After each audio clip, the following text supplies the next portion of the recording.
Kibutsuji Muzan absolutely terrorized the world of Demon Slayer, but for fans, he wasn't the most bone-chilling presence we saw on screen. That spot goes to Kokushibo, which got me thinking, what if Kokushibo betrayed Muzan and took the title of Demon King for himself? Think about it. He definitely has the aura to pull it off, and the Demon Slayer story would be completely flipped on its head. So buckle in, because this story starts off all the way in the Sengoku era. The reason for this is simple. Given the circumstances we have in the Taisho era, there's no way Kokushibo can overpower Muzan, as the Demon King controls all demons using his blood. And even if Kokushibo somehow managed to become Demon King, he would be up against the strongest generation of Demon Slayers in history, together with Tamayo, Yushiro, and Nezuko fighting alongside them. So instead, we go back to the very first instance, where Muzan was at risk of losing his life. Muzan is walking with Tamayo through a bamboo forest when he encounters a quiet, unassuming swordsman with a crimson blade and an expression so calm it borders on serene.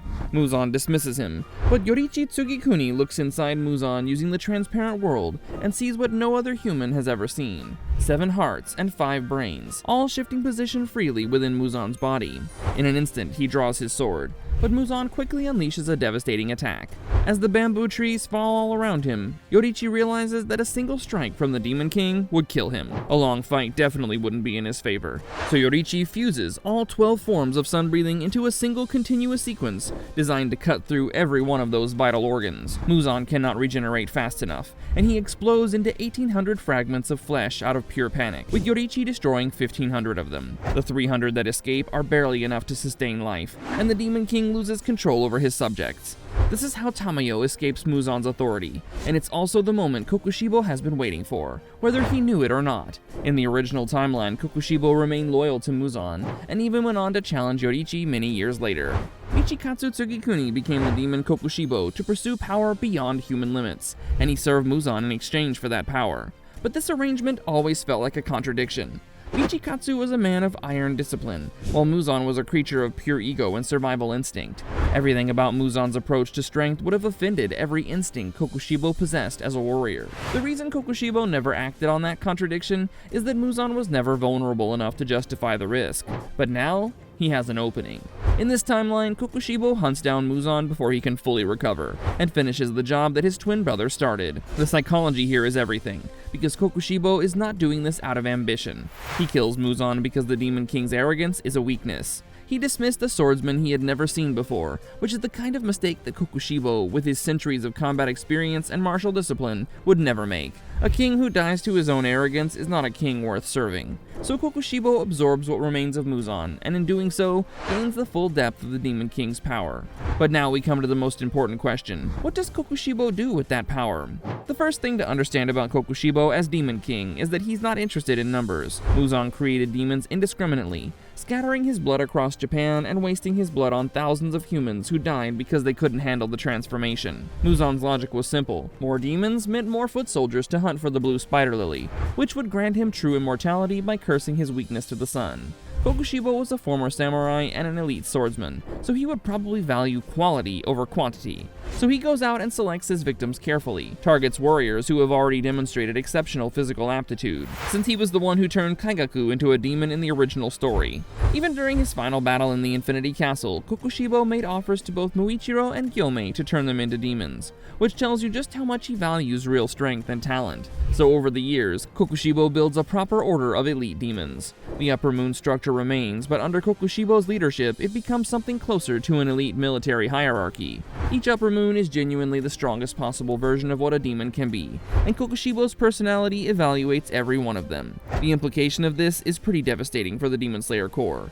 It takes away their most reliable tactical advantage. In the original timeline, the Corps functions on the understanding that most demons are just hungry brutes, and can be outmaneuvered by disciplined swordsmen. Kokushibo's demons don't have those limits, and they fight with intelligence and technique. The real question here is whether or not Demon King Kokushibo manages to wipe out the Demon Slayer Corps in the span of a century.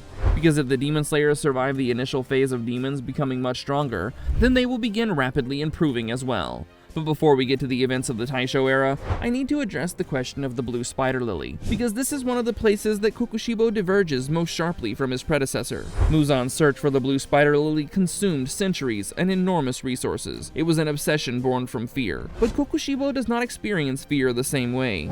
He's not afraid of the sun the way Muzan was afraid of it, and even though he acknowledges it as a limitation to be addressed, Kokushibo is fine with living in the shadows. For Kokushibo, the blue spider lily is a long-term operational objective, and he assigns it to a dedicated network of demons who belong to a shinobi clan like Tengen's while they were humans. This actually makes the search more effective in some ways, because removing the emotional pressure from the search allows it to proceed more methodically. And this brings us to how Kokushibo handles the Demon Slayer core. Muzan's approach to the core was essentially just reactive, and he only took significant measures against them when the Demon Slayers became a menace. Think about it. Muzan had centuries where the Demon Slayers couldn't lay a finger on his upper moons, but he only attacked the Swordsmith village after losing Daki and Gyutaro. And by that point, the Demon Slayers were already strong enough to take out Gyoko and Hantengu. Kokushibo does not make that mistake, because regardless of their skill level, Kokushibo knows that the Demon Slayer core is the only group that could potentially be an existential threat for him. Kokushibo's approach is preemptive, and every generation he identifies 3 or 4 generational talents and eliminates them before they peak. But even Kokushibo has flaws, and he makes a mistake by keeping one category of Demon Slayers he does not kill. When a Hashira shows strength and discipline that Kokushibo genuinely respects, he allows them to continue fighting and training. He wants to see these swordsmen grow, and eventually push him to grow even stronger. There is always a Hashira, always a core, and always the structure of resistance, but it's no longer capable of producing the kind of organized threat that nearly destroyed Muzan. And this brings me to the most important question, the Kamado family. You see, this is where the Kokushibo story diverges from Muzan's most completely, and in a way that closes the door on the entire canonical timeline. In the original story, Muzan attacks the Kamado family because the movements of sun breathing and the Hanafuda earrings scare him. And then, in a sick moment of revenge, he decides to turn the family into demons as well.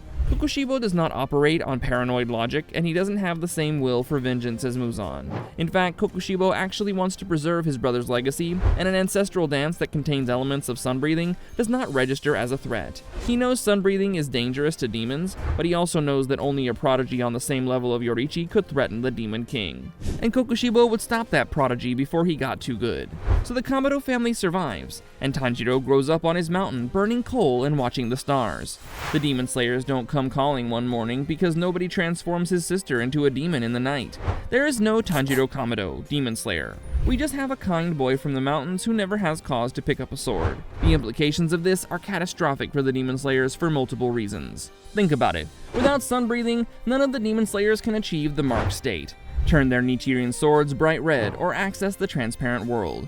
The other problem is Tamayo's anti-Muzan drug, which she only started developing in hopes of transforming Nezuko back into a human. Muzan's endgame was always about eliminating resistance entirely so he could exist without a threat, but Kokushibo is different. He wants to be challenged to grow stronger, and he wants to exist at the top of a hierarchy that is worth being at the top of. He's building toward a permanent equilibrium with the Demon King at the apex, and a core kept just weak enough to never threaten the throne. This is what makes him more frightening than Muzan, because Muzan was driven by emotions, and losing your cool is sure to lead to mistakes.